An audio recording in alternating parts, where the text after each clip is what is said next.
every time a call comes in, there should be one central place where that's being tracked, that's being put down in a Google Sheet or in your CRM or your phone service. You could go anytime. You could say between August 16th to August 28th, how many calls I got. That's the first clarity you need to have.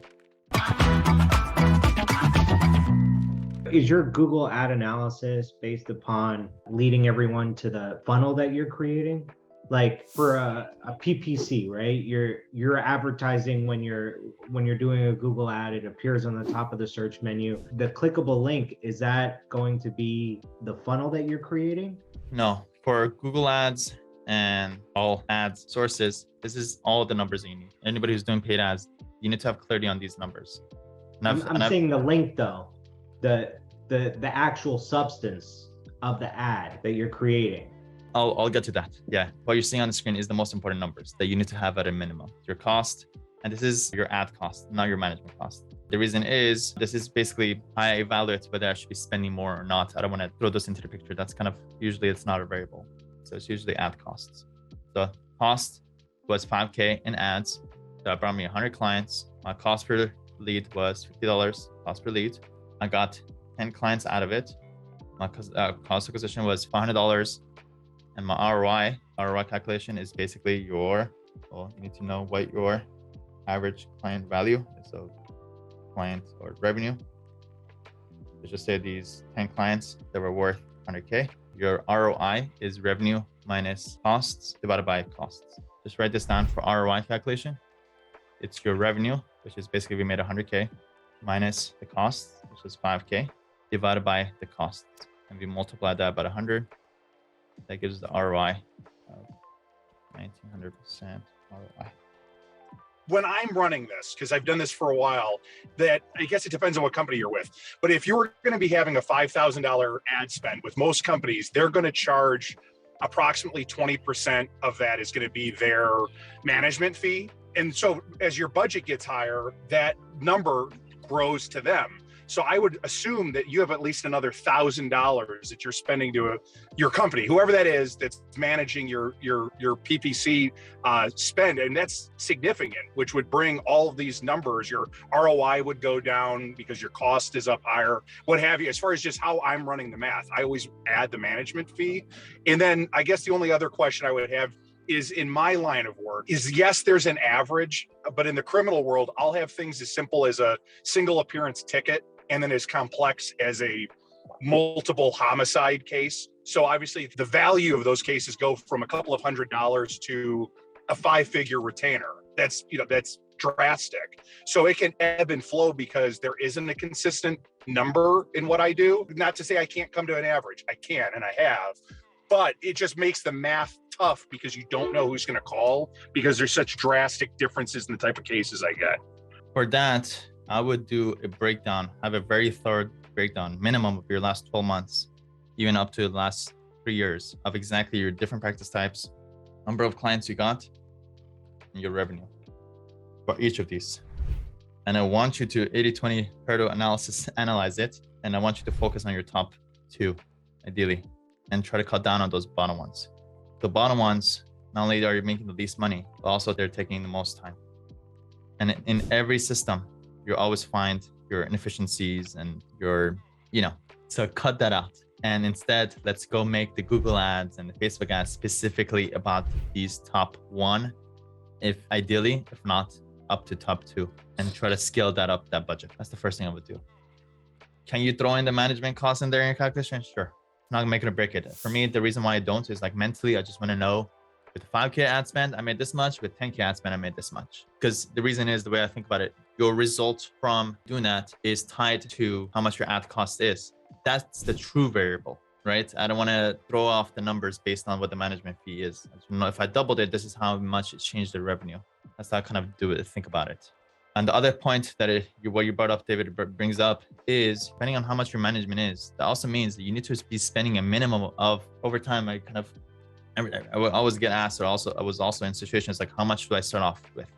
Well, if I'm going to be spending 2K, I need to spend at least 5K for this 2K to make sense. I used to do, well, if it's 2K, maybe I'll start off with 2K with you, but you're not giving yourself a chance. I'd rather my first month spend 5K right away know whether this works or not within like 2 months, and then, decide whether I should keep this person for 2K or not. Versus over here, most of your money, you're not getting enough, juice right here. You're not getting enough results from this. Most of your money is going to the company.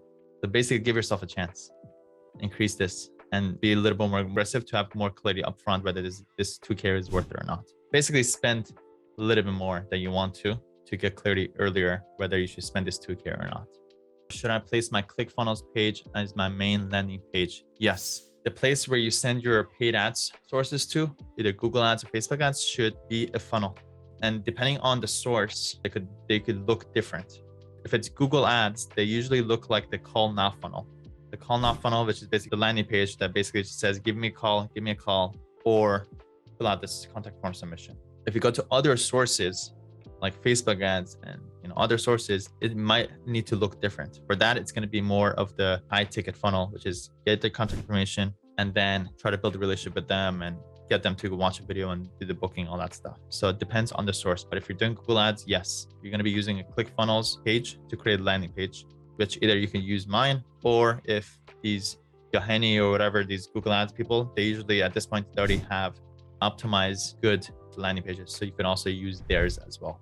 So Lito said, in this example, the budget is 25K, but how much would you recommend a starting budget for a newbie? I would start off with doing a calculation based on this. I would do this kind of work backwards, and this will give you a good clarity.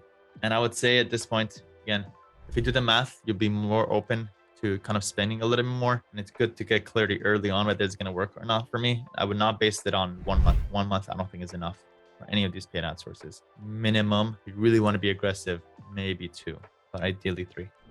To clarify my question, so here in this example, we see the target is set at 5 clients that would turn into $75,000. And so the budget would be 25K in this instance. So from the beginning, month 1, would you, but then you're also stating that your actual ad spend versus kind of your budget, it won't add up. So you keep on increasing until you reach that first budget. And then from there, you have the numbers and you see what makes sense to get what you're looking. So from month 1, would you just go all out at 25,000? Or No. If that's what I was trying to figure out. No. This is for you to at least, it's your expectations and your mentality kind of shift. But no, I would say like 4 or 5K would be a good start. Okay. Start any kind of paid ad source. That makes sense. Okay. And then the other big thing, which I'll push everybody to, you need to get clarity on tracking everything. Either the marketing company does it or you ask them to. Ideally, they should do it. That means every time a call comes in, there should be one central place where that's being tracked, that's being put down in a Google Sheet or in your CRM or your phone service. You could go anytime. You could say between August 16th to August 28th, how many calls I got. That's the first clarity you need to have. Second is you need to get clarity on the clients that do come in, what source that came from. There's different ways to do this. One easy way is in your onboarding intake, you straight up ask, how did you hear about us? And ideally, I think leaving it open-ended, I think is relatively, better. I don't know, I just have to figure that out, whether it's better or to give them a choice. Ask, that's one easy way. If you don't have that question in your onboarding intake, add that in, hopefully today. Or on your onboarding call. Hey, by the way, at the end of the call, hey, by the way, how'd you hear from us? So get clarity on how they found you. Or you can backtrack, your calls are recorded. You could have a VA go listen on those calls, those longer calls, and kind of be able to attribute that call to the client that came in from this specific source that came from Google Ads. Right now we're doing that. Like literally VA just goes listen to calls and kind of evaluates things for us. And that's worth it all day long. So that you get clarity on basically your cost per lead and cost acquisition, especially that cost per acquisition. Your entire business becomes so much easier to scale if you know these 2 numbers. One is cost acquisition and what's the average client worth. If you can literally get these 2 numbers down, that's a true definition. That's like the starting point of scaling. Now you could know with clarity how much it costs to be able to go spend more to go get that all day long.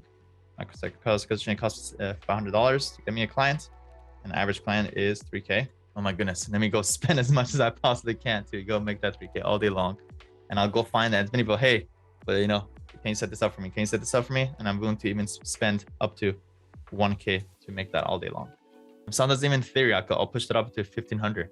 Who cares? If I'm making money, I'm making money. So be it. And really that's that's how you gotta just play the number game and just, push it as aggressively as you can. And I always do that too. People, whenever the people share success stories, I always say, how many clients are you getting? How much are you spending? And then I'm like, double it, triple it, go for it. Be more open to spending. Another thing that I'll share with you is don't stay stagnant on your budget at the end of the month. I don't get bogged down on, we were talking about this, I forgot somebody was asking, I think it was Chad, I believe. So these are the most important numbers. But yes, there are other numbers like clicks and click-through rate and cost per click and this and other stuff. Those things are your marketing department's team's like responsibility. That's them. You don't need to track that. You don't need to know it. All you need to know is this: simplify for yourself and just get it down to these. And I don't, once I set it up, I don't get involved. I give them what they need. I have the conversation, and I don't check on my cost per click and how many clicks that I get and how many impressions. I just evaluate things based on either weekly or ideally on a monthly. And at the end of the month, I have tracking sheets for everything. This is how much, again, it all comes down to this. This is how much I spent. This is my cost per acquisition. And once I have clarity on the cost per acquisition, then you will too. And you know these two numbers. Then once you have that clarity, basically what I'm trying to say is don't stay stagnant on your budget. So once you know that you're profitable, double your budget. In theory, you're not gonna, if you're spending 5K, go spend 7,500. And I never basically had the same budget as the month before. Every single month, even what's the numbers, spend more or cut it out. You ask a very polarizing question, and basically that gets you to basically be able to spend more every single month. And this is the true definition of scaling. Like everyone talks about, you see ads and things like that. We'll scale your law firm. This is, you yourself have control over the biggest quote unquote scaling decision in your life, which is spend more. So simple. So just spend more.